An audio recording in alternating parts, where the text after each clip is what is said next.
અરવલ્લી જિલ્લાના રાજુલા તાલુકાના પૂર્વ ધારાસભ્ય અને ભાજપના નેતા અમરીશ ડેર દ્વારા કેન્દ્રીય વન મંત્રીને પત્ર લખવામાં આવ્યો છે. તો પત્રમાં ભાવનગર સોમનાથ નેશનલ હાઈવે પર સિંહોના અકસ્માતોને અટકાવવા નેતા અમરીશ ડેર દ્વારા કેન્દ્ર સરકારને રજૂઆત કરવામાં આવી છે. અમરીશ ડેર દ્વારા સિંહોના અકસ્માતોને અટકાવવા માટે કેન્દ્રીય વન મંત્રી ભૂપેન્દ્રજી યાદવને પત્ર લખી રજૂઆત કરાઈ છે. તો સિંહોના મોતને અટકાવવા માટે રાજુલાથી ઉના સુધીના નેશનલ હાઈવે પર અંડરપાસ બનાવવા અમરીશ ડેર દ્વારા માંગ કરવામાં આવી છે. તો નેશનલ હાઈવેમાં અંડરપાસ બનાવવામાં આવે તે સિંહોની સુરક્ષાના હાઈવે પર તથા અકસ્માત અટકે હોવાનું અમરીશ ડેર દ્વારા પત્રમાં જણાવવામાં આવ્યું છે. તો અન્ય રાજ્યોમાં વાઘને બચાવવા માટે નેશનલ હાઈવે પર અંડરપાસ અને અંડરબ્રિજ કરવામાં આવે તેવી રીતે ગુજરાતમાં પણ નેશનલ હાઈવે પર કોરિડોરમાં અંડરપાસ કરવામાં આવે તેવી પત્રમાં માંગ કરવામાં આવી છે. તો ઉલ્લેખનીય છે કે ભાવનગર સોમનાથ નેશનલ હાઈવે પર અવારનવાર વાહન અડફેટે સિંહોના મોત નીપજ્યા છે. તો અગાઉ નેશનલ હાઈવે પર વાહન અકસ્માતમાં 2 સિંહણ અને 1 દીપડીનું મોત નીપજ્યું હતું.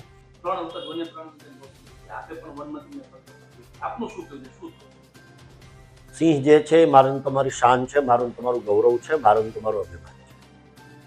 સિંહની જાળવણી કરવી, સિંહનું સંવર્ધન કરવું, એમાં મદદ કરવી એ મારી તમારી ફરજ છે.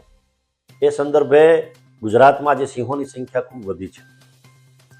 નેશનલ હાઈવેની જો વાત કરીએ એટલે કે કોસ્ટલ બેલ્ટની સોમનાથથી લઈ અને ભાવનગર સુધીની તો ખૂબ સારા રસ્તાઓ બન્યા, પૂરપાટ ઝડપે ગાડી દોડે છે અને આ વિસ્તારમાં સિંહોની સંખ્યા પણ ખૂબ વધી છે.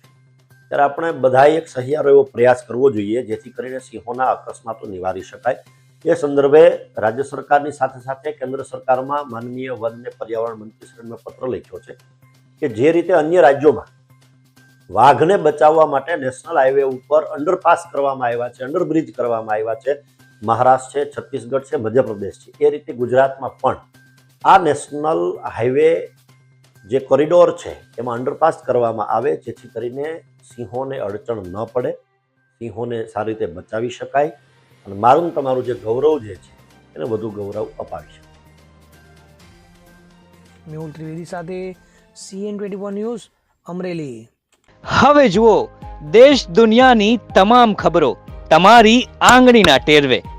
ઉઠાવો મોબાઈલ અને Google Play Store પરથી ડાઉનલોડ કરો અમારી CN24 ન્યૂઝ મોબાઈલ એપ.